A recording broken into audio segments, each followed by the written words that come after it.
Hi മക്കളെ, മിഥിലാംസാണ്. ഇന്ന് നമുക്കൊരു ചെറിയ കഥ പറഞ്ഞുകൊണ്ട് നമ്മുടെ വീഡിയോ തുടങ്ങാം. അപ്പൊ നിങ്ങൾക്കറിയാം, നമ്മുടെ കരയിലെ ഏറ്റവും വലിയ മൃഗം ഏതാ? ഏറ്റവും ശക്തിയുള്ള ഏറ്റവും വലിയ മൃഗം ഏതാന്ന് ചോദിച്ചാൽ നിങ്ങൾ എല്ലാവരും ഒറ്റ സ്വരത്തിൽ പറയും അത് ആനയാണ് എന്ന് പറയില്ലേ. അപ്പൊ ഉത്സവപ്പറമ്പിലൊക്കെ പോകുമ്പോൾ നിങ്ങൾ ആനകളെയൊക്കെ കാണാറുണ്ട്. അപ്പൊ ഈ ആനകളെ കെട്ടിയിട്ടിരിക്കുന്ന ചങ്ങല നോക്കിക്കഴിഞ്ഞാൽ എൻ്റെ കുട്ടികൾക്ക് മനസ്സിലാവും വളരെ ചെറിയ ചങ്ങലയാണ് അല്ലെ. അതായത് ഈ കരയിലെ ഏറ്റവും വലിയ ജീവിയായിട്ട് പോലും ഈ ഇത്തിരി പോകുന്നൊരു ചങ്ങല പൊട്ടിക്കാൻ നമ്മുടെ ആനയെ കൊണ്ട് പറ്റാഞ്ഞിട്ടാണോ? അപ്പം അതിനൊരു ചെറിയൊരു റീസൺ ഉണ്ട്. അതായത് ഈ ആന കുട്ടി ആന ആയിരിക്കുമ്പോൾ മുതൽ ഈ ഒരു ചങ്ങലയിലാണ് നമ്മുടെ ആനയെ ഇങ്ങനെ കെട്ടിയിടുക അല്ലെ. അപ്പൊ ചെറുതായിരിക്കുമ്പോൾ ഈ ചങ്ങലയൊക്കെ പൊട്ടിച്ചു പോവാൻ നമ്മുടെ ആനയ്ക്കൊരു ആഗ്രഹം ഉണ്ടാവും. ആനക്കുട്ടി കുറേ വലിച്ചു നോക്കും, പക്ഷെ അതിനത് പൊട്ടിക്കാൻ സാധിക്കില്ല. വലുതായി വരുംതോറും ഇതേ ചങ്ങലയിൽ തന്നെയാണ് നമ്മുടെ ആനയെ കെട്ടിയിടുക. പക്ഷെ ആനക്കുട്ടിയുടെ മനസ്സിൽ ഒരു ചിന്തയുണ്ട്. എന്താണ് ആ ചിന്ത എന്ന് പറയുന്നത്? ഈ ചങ്ങല പൊട്ടിച്ചു പോകാൻ എന്നെ കൊണ്ട് സാധിക്കില്ല. അതുകൊണ്ട് പയ്യെ ആവുമ്പോൾ കുറെ കാലം കഴിയുമ്പോൾ നമ്മുടെ ആന അത് ശ്രമിക്കാതെയാകും. അങ്ങനെ എത്ര വലുതായാലും ഒരു ചെറിയ ചങ്ങല മതി നമ്മുടെ ആനയെ തളച്ചിടാനായിട്ടല്ലേ. ഇവിടെ ഞാൻ ഈ കഥ പറയാൻ ഒരു കാര്യമുണ്ട്. ഇപ്പൊ എൻ്റെ കുട്ടികൾ ഇപ്പൊ നല്ല പോലെ പഠിച്ച് നല്ല മാർക്ക് മേടിക്കുന്ന ഒരുപാട് മക്കളുണ്ടാവല്ലേ. പക്ഷെ ഒരു ആവറേജ് അല്ലെങ്കിൽ ബിലോ ആവറേജ് ലെവലിൽ തന്നെ ചെറിയ ക്ലാസ് മുതൽ നിന്നു പോകുന്ന കുറേ മക്കളുണ്ട്. നിങ്ങൾ ചെറിയ ക്ലാസ്സിൽ പഠിച്ചു തുടങ്ങുമ്പോൾ തന്നെ നിങ്ങൾക്ക് ചിലപ്പോൾ ചില സബ്ജക്റ്റ് ആകാം, അല്ലെങ്കിൽ എല്ലാ സബ്ജക്റ്റും ആകാം, നിങ്ങൾക്ക് ബുദ്ധിമുട്ടായിട്ട് തോന്നും അല്ലെ. നിങ്ങൾ ആദ്യമൊക്കെ പഠിച്ച് പരീക്ഷയിൽ മാർക്ക് കുറഞ്ഞു വരും. അപ്പം മെല്ലെ ഓരോ ക്ലാസ്സിൽ എത്തുമ്പോഴും എൻ്റെ കുട്ടികളുടെ കോൺഫിഡൻസ് ഇങ്ങനെ കുറഞ്ഞു വരികയാണ് അല്ലേ. അപ്പം നിങ്ങളുടെ മനസ്സിൽ ആ ഒരു ചങ്ങലയുണ്ട്. എന്താണ് ആ ചങ്ങല എന്ന് പറയുന്നത്?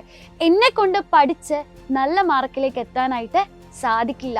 ഈ വരുന്ന പരീക്ഷയിൽ അല്ലെങ്കിൽ ഞാൻ എഴുതാൻ പോകുന്ന പരീക്ഷയിൽ നല്ല മാർക്ക് മേടിക്കാൻ, ഫുൾ മാർക്ക് എന്ന് പറയുന്ന ഒരു ഡ്രീമിലേക്ക് എത്താൻ എന്നെ കൊണ്ട് സാധിക്കില്ല എന്നൊരു ചങ്ങല നിങ്ങൾ അവിടെ പിടിച്ച് വെച്ചിരിക്കുകയാണ് അല്ലേ. ഇപ്പൊ നിങ്ങൾ SSLCയിൽ എത്തിയിരിക്കുകയാണ്. എൻ്റെ കുട്ടികൾക്കറിയാം, ഞാൻ പറഞ്ഞു തരേണ്ട കാര്യമില്ല. നിങ്ങളുടെ ലൈഫിലെ ഏറ്റവും ഇമ്പോർട്ടൻ്റ് ആയിട്ടുള്ള സ്റ്റേജാണ് നിങ്ങളുടെ ആദ്യത്തെ പബ്ലിക് എക്സാം അപ്പിയർ ചെയ്യാൻ പോകുന്ന ഒരു ഇയർ കൂടിയാണ് അല്ലെ. ഇനി ഫ്യൂച്ചറിലേക്കുള്ള ഓരോ അക്കാഡമിക്സും ഡിറ്റർമൈൻ ചെയ്യുന്നത് ആരാ? SSLCയിലെ മാർക്കാണ് അല്ലേ.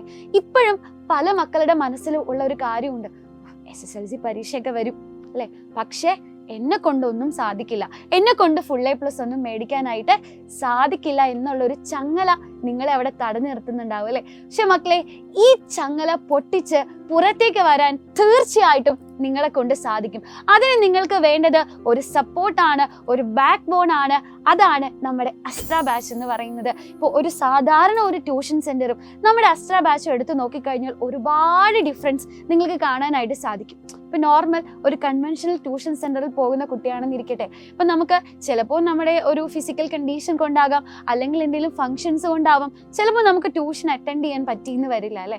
അങ്ങനെ അറ്റൻഡ് ചെയ്യാൻ പറ്റാതെ വരുമ്പോൾ ആ ക്ലാസ് നമുക്ക് മിസ്സാവും. പിന്നെ തിരിച്ചു ചെല്ലുമ്പോൾ ഫുൾ അതിന്റെ കണ്ടിന്യൂവേഷൻ ആണ്, നമ്മൾ കിളിപോയിരിക്കും. പിന്നെ ആ ചാപ്റ്റർ മൊത്തത്തിൽ നമ്മുടെ കയ്യിൽ നിന്ന് പോകുന്ന ഒരവസ്ഥ വരും. പക്ഷേ നമ്മുടെ എക്സ്ട്രാ ബാച്ചിൽ അങ്ങനെയാണോ? അങ്ങനെയല്ല. കാരണം ഓരോ ക്ലാസ്സുകളും, ഈവൻ ലൈവ് സെക്ഷൻസ് ആയിക്കോട്ടെ അല്ലെങ്കിൽ റെക്കോർഡഡ് കണ്ടന്റ്സ് ആയിക്കോട്ടെ, എല്ലാം ആപ്പ് എടുത്ത് നോക്കിയാൽ നിങ്ങൾക്ക് കാണാനായിട്ട് സാധിക്കും. ഇപ്പോൾ ഒരു പനി വന്നു, 2 ദിവസത്തെ ക്ലാസ് കാണാൻ പറ്റിയില്ല അല്ലെ. അപ്പൊ എന്ത് ചെയ്യാം? നമ്മുടെ ആപ്പ് എടുത്ത് നോക്കിക്കഴിഞ്ഞാൽ അതേ ലൈവ് സെക്ഷൻ തന്നെ നിങ്ങൾക്ക് റെക്കോർഡഡ് ആയിട്ട് അവിടെ കിടക്കുന്നുണ്ടാവും. അത് നിങ്ങളുടെ ടൈമിനനുസരിച്ച്, കൺവീനിയൻസ് അനുസരിച്ച് ഒന്ന് കണ്ടാൽ മതി. അപ്പൊ മക്കളെ, അതേപോലെ തന്നെ ഇപ്പോൾ ഒരു സബ്ജക്റ്റിൽ ഒരു ഡൗട്ട് തോന്നി, പെട്ടെന്ന് പഠിച്ചുകൊണ്ടിരിക്കുമ്പോൾ നിങ്ങൾക്ക് ഒരു ഡൗട്ട് തോന്നും ഒരു ടോപ്പിക്കില്. ഇപ്പൊ നമ്മൾ ട്യൂഷനൊക്കെ സാധാ പോകുന്നത് എന്താ ചെയ്യുക? നമ്മൾ ചിലപ്പോൾ കോണ്ടാക്ട് ഒക്കെ ചെയ്യാൻ നോക്കും, ചിലപ്പോൾ കിട്ടിയെന്നവരും ചിലപ്പോൾ കിട്ടിയെന്ന് വരില്ല അല്ലെ. പക്ഷെ അസ്ട്ര ബാച്ചിലേക്ക് വന്നു കഴിഞ്ഞാൽ നിങ്ങൾക്ക് കാണാൻ നമ്മുടെ പേൾ വീഡിയോസ് നിങ്ങൾക്ക് കാണാനായിട്ട് സാധിക്കില്ലേ. അതിൽ ഓരോ ടോപ്പിക് വൈസും വളരെ കൺസൈസ്ഡ് ആയിട്ട് നിങ്ങൾക്ക് വേണ്ടുന്ന രീതിയിൽ ഓരോ ടോപ്പിക്കും എക്സ്പ്ലെയിൻ ചെയ്തുള്ള വീഡിയോസ് എൻ്റെ കുട്ടികൾക്ക് കിട്ടും. അപ്പൊ ഏത് ടോപ്പിക്കാണ് ഡൗട്ട് ഉള്ളത് ഇത് മാത്രം കണ്ട് നിങ്ങൾക്ക് പോകാവുന്നതാണ്. അതേപോലെ തന്നെ ഓരോ ചാപ്റ്റർ കഴിയുമ്പോഴും എൻ്റെ കുട്ടികൾക്ക് എക്സാം ഉണ്ടാവും. SSLC എക്സാം ആയതുകൊണ്ട് തന്നെ ഇതേപോലെ വരും കഴിഞ്ഞ വർഷങ്ങളിലൊക്കെ നിങ്ങൾ എക്സാം എഴുതിയ ലാഘവത്തോടെ പോയി എഴുതാനായിട്ട് സാധിക്കില്ല അല്ലെ. ഒരുപാട് ക്വസ്റ്റ്യൻസ് ഒക്കെ പ്രാക്ടീസ് ചെയ്യേണ്ട ഒരു ആവശ്യകതയുണ്ട്. അപ്പൊ ഇവിടെ നമ്മൾ ഓരോ ചാപ്റ്റർ കഴിയുമ്പോഴും ഓരോ മൊഡ്യൂൾ കഴിയുമ്പോഴും ഒക്കെ നിങ്ങൾ എക്സാംസ് എഴുതുന്നുണ്ടാവും. അപ്പൊ എത്രത്തോളം എക്സാംസ് എഴുതാവോ അതൊക്കെ എൻ്റെ കുട്ടികൾ എഴുതും. അത് മാത്രമല്ല, ഓരോ എക്സാമുകൾ കഴിയുമ്പോഴും ഓരോ ചാപ്റ്റർ കഴിയുമ്പോഴും ഒക്കെ എൻ്റെ കുട്ടികൾക്ക് ഡൗട്ട് ക്ലിയറൻസ് സെക്ഷൻസ് ഉണ്ടാവും. നിങ്ങൾക്കുണ്ടാവുന്ന എല്ലാ ഡൗട്ടുകളും ചെറുതായിക്കോട്ടെ വലുതായിക്കോട്ടെ, എല്ലാ ഡൗട്ടുകളും ക്ലിയർ ചെയ്തു തരാൻ ഇവിടെ എല്ലാവരും റെഡി ആയിട്ടാണ് ഇരിക്കുന്നത് മക്കളെ. ഏറ്റവും നിങ്ങൾക്ക് ഇഷ്ടമുള്ള ഏറ്റവും എക്സ്പീരിയൻസ്ഡ് ആയിട്ടുള്ള ഫാക്കൽറ്റീസ് തന്നെയായിരിക്കും നിങ്ങൾക്ക് ക്ലാസ്സസ് എടുക്കുന്നുണ്ടാവുക. അപ്പോൾ എൻ്റെ കുട്ടികളുടെ മനസ്സിലുള്ള ആ ഒരു ചങ്ങല അല്ലെ, നിങ്ങളുടെ ലക്ഷ്യത്തിലേക്ക് എത്തുന്നതിൽ നിന്ന് തടഞ്ഞു നിർത്തുന്ന ഒരു ചങ്ങലയുണ്ട്. ആ ചങ്ങല മുറിച്ച് മുന്നോട്ട് പോകാനുള്ള ഒരു ടൂളാണ് നമ്മുടെ അസ്ട്ര ബാച്ച് എന്ന് പറയുന്നത്. അപ്പോൾ നിങ്ങൾ എല്ലാവരും കൃത്യമായിട്ടുള്ള ചോയ്സ് തന്നെ എടുക്കും എന്നുള്ള കാര്യത്തിൽ മിസ്സിന് സംശയമൊന്നുമില്ല. അങ്ങനെയാണെങ്കിൽ നമുക്ക് അസ്ട്ര ബാച്ചിൽ കാണാം. Bye bye.